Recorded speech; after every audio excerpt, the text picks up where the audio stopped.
The big question for any investment app: what are the fees?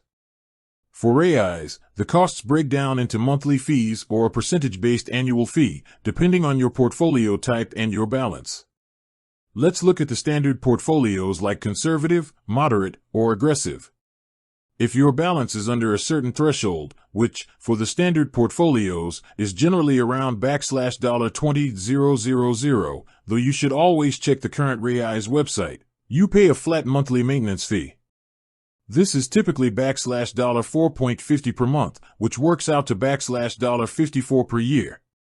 For smaller investors, that fixed monthly charge can eat up a significant chunk of your returns, so it's something to watch closely.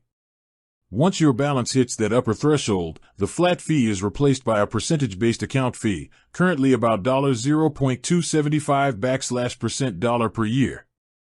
This fee is charged on your total balance and is levied monthly. For example, if you have $30,000 invested, that percentage fee would be roughly $82.50 for the entire year, which is a better deal than the fixed monthly fee.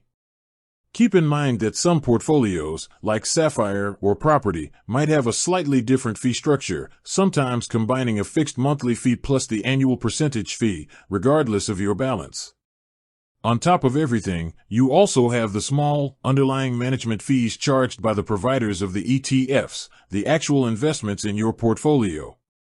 These are small, typically ranging from about $0.04% to $0.59% per year, and are already factored into the fund's price.